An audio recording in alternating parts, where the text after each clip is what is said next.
Será que a inteligência artificial consegue escrever uma notícia tão bem como um jornalista? E talvez, mais importante, podemos confiar nela para o fazer?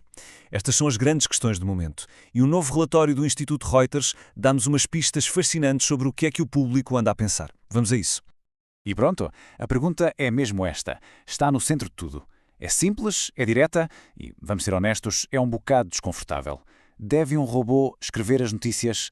A resposta, ou a falta dela, revela muito sobre este nosso conflito interno, entre a facilidade da tecnologia e a necessidade que temos de confiar no jornalismo. Ok, então para percebermos o que se pensa sobre a IA nas notícias, primeiro temos que dar um passo atrás e ver qual é a relação geral das pessoas com a IA. E o que os dados nos mostram é um fosso gigante entre saber o que é a IA e de facto usá-la no dia-a-dia. Hoje em dia é quase impossível fugir disto, não é? Ferramentas como o ChatGPT estão por todo o lado, nos mídia, nas conversas. A IA generativa é o tema do momento. Só que, e este é o ponto-chave, saber que uma ferramenta existe é uma coisa muito, mas muito diferente de a trazer para a nossa vida, de a usar regularmente. E este gráfico aqui, ele mostra precisamente esse abismo de que estávamos a falar. A consciência do que é a IA é altíssima, quase toda a gente ouviu falar, mas o uso regular é mínimo. E isto diz-nos uma coisa fundamental. Para a maioria das pessoas, a IA ainda é uma espécie de curiosidade, uma novidade interessante e não propriamente uma ferramenta essencial. Mas, atenção, há uma área onde esta tecnologia está a entrar em força nas nossas vidas, quer se queira, quer não, quer a usemos ativamente ou não. A pesquisa na internet. Isto está mesmo a mudar as regras do jogo. Olhem só para esta transformação. É fundamental. À esquerda, temos a pesquisa como a conhecíamos. Uma lista de links, os famosos links azuis, para explorarmos. À direita, o novo modelo. Uma resposta direta, um resumo feito pela IA ali mesmo, no topo da página.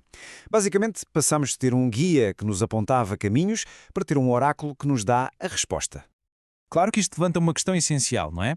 Toda esta conveniência, esta resposta imediata, será que não vem com um preço, um custo, por exemplo, em termos de diversidade de fontes ou do nosso próprio pensamento crítico?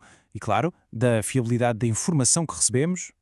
E essa questão do custo da conveniência torna-se ainda mais séria quando falamos de notícias. Então vamos lá ver. O que é que o público pensa sobre ter a IA a trabalhar dentro de uma redação?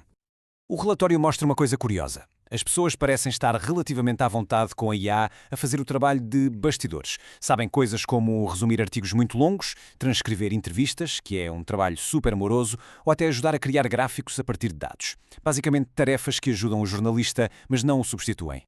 Mas é aqui que a conversa muda. Há uma linha vermelha muito, muito clara. Quando se fala das funções centrais do jornalismo, estamos a falar de investigar e reportar notícias originais sobre temas sérios ou tomar a decisão final sobre o que é notícia, aí a hesitação do público é gigante. Nesses casos, a preferência por um ser humano com o seu julgamento é inequívoco. Portanto, se tivéssemos que tirar uma única grande conclusão, era esta.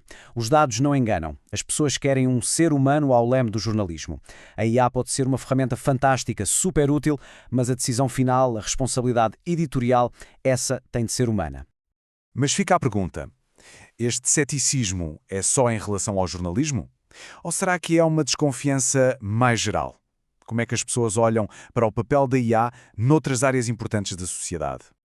E esta tabela é de facto fascinante. Reparem, para áreas vistas como mais objetivas, como a ciência e a saúde, o otimismo com a IA é enorme. Vê-se o potencial. Mas quando chegamos ao jornalismo, uma área que lida com a verdade, com a ética, com a opinião, a confiança cai a pique. Isto sugere que a preocupação não é tanto com a capacidade da tecnologia, mas sim com a sua falta de valores humanos. E é aqui que chegamos ao cerne da questão. No fundo, este debate não é sobre tecnologia, não é sobre código ou algoritmos, é sobre algo muito mais antigo e muito mais humano. É sobre confiança. Então, para terminar, vamos tentar arrumar as ideias à volta deste conceito que é absolutamente central. A confiança. Como é que se constrói e se mantém a confiança num mundo em que a inteligência artificial está cada vez mais presente? Portanto, a tensão fundamental é esta. De um lado temos a grande promessa da IA, mais eficiência, mais rapidez, novas capacidades. Do outro lado, temos o nosso instinto, a nossa cautela humana, um ceticismo enorme quando se toca em áreas sensíveis como o jornalismo. É este o grande desafio que temos pela frente como sociedade, o de navegar esta tensão. E terminamos com a pergunta que no fundo fica a pairar sobre tudo isto e que nos deve deixar a pensar. Num futuro em que as notícias podem ser em parte ou na totalidade geradas por uma máquina, a quem é que pedimos contas? Quem é que responsabilizamos? Esta é uma questão que vai definir não só o futuro dos mídia, mas, na verdade, o futuro da nossa sociedade.